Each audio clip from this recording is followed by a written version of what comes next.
Hello.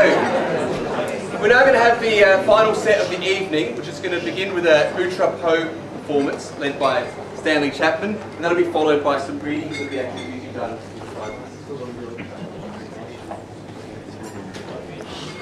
This is a little play, really composed by Andrew here. We're calling it The Lobster Who Fell in Love with a Can of Corned Beef, simply because that's a title from a fable by Jarry, but it's a nice title. This little play is in 2 acts, and it's based on the first lines of the 12 Shakespeare plays and the last lines of the same plays, not in the same order. And after that, the lines are performed with the stage directions from Bernard Shaw's Man and Superman. So Shakespeare and Shaw and all these kids. To make it clear, I'm going to be the narrator reading the stage directions. So what I say, they should do. They behave themselves. So Act 1 is in 2 acts. We're going to perform them straight off, but I'll tell you where the difference comes. So Act 1 is the first lines. Act 2 is based on the last lines of these 12 well-known Shakespeare plays. So Act 1. Who's there? And the moment B appears, A's face expands into fatherly liking and welcome. An expression which drops into one of decorous grief as B approaches him with sorrow in his face as well as in his black clothes.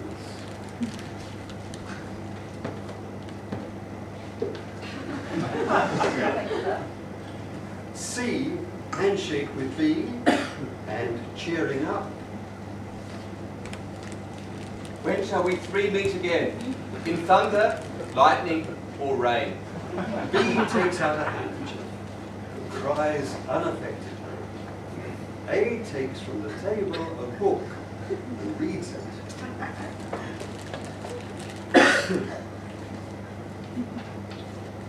Hung be the heavens with black, you've day tonight. A throws the book violently down on the table. B, somewhat relieved, comes past the table to B and addresses B at close quarters with impressive gravity.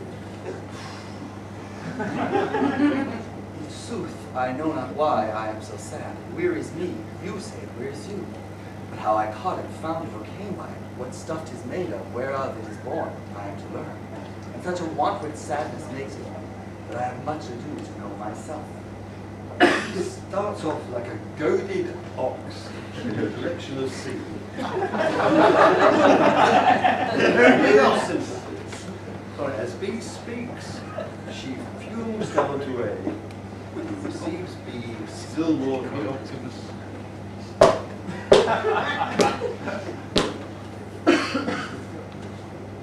Hence! Home, you idle creatures, get you home. Is this a holiday? What? Know you not? Being mechanical, ought you not walk upon a labouring day without the sign of your profession? Speak, what trade art thou?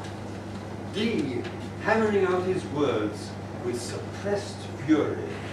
Now is the winter of our discontent, a glorious summer by this son of York, and all the clouds that lowered upon this house, in the deep bosom of this ocean buried.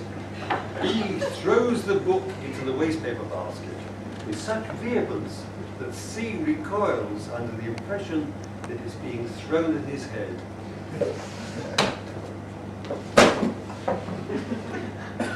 So shaken as are we, so wan with care, find we a time for frightened peace, to pant and breathe short weird accents of new broils, to be commenced in strands far remote. D compresses his lips, but says nothing. C, touched on his most sensitive point, In delivering my son from me, I bury a second husband. There is a touch of chivalry in D's scrupulous attention to A, even whilst his whole soul is absorbed by B.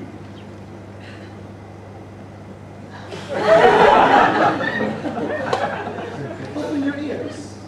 For which of you will stop the vent of hearing the loud rumors? Pause. They all look portentous, but they have nothing to say. A little ruffled by the lack of any responses, continues.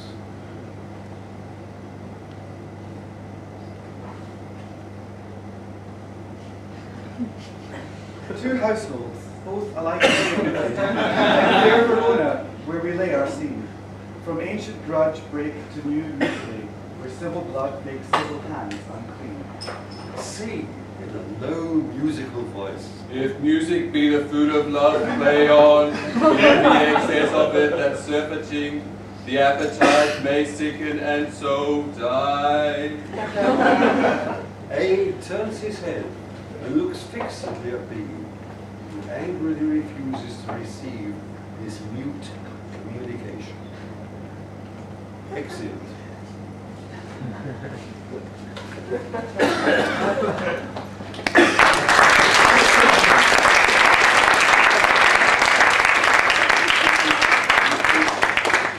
Right to, which is the last lines of the plays. So A, politely to C, but without a ray of gratitude.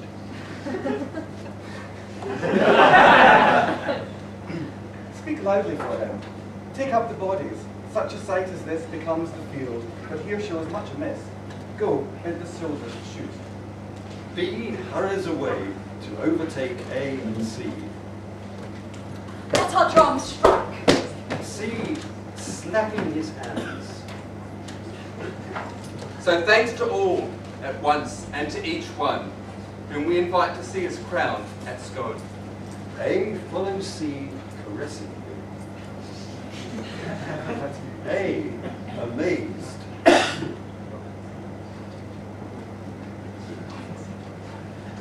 Margaret shall now be queen and rule the king, but I will rule both her, the king, and realm. D laughs naughtily. So call the man to rest and let's away to part the glories of this happy day. A throwing up their hands. Well, while I live, I'll fear no other thing, so sore as keeping safe Nerissa's ring. C pats A's cheek.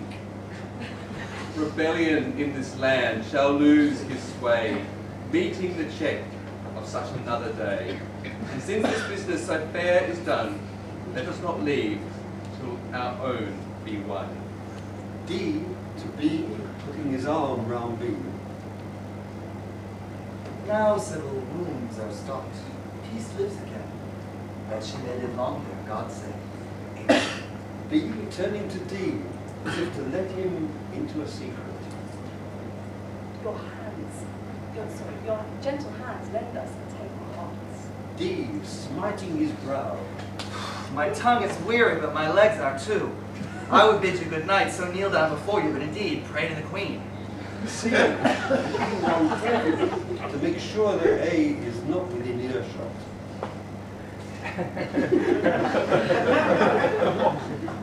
Go hence to have more talk of these sad things. Some shall be pardoned, and some punished. B reeling with a supreme effort. But that's all one. Our play is done, and we'll strive to please you every day. B swoons. There is universal laughter.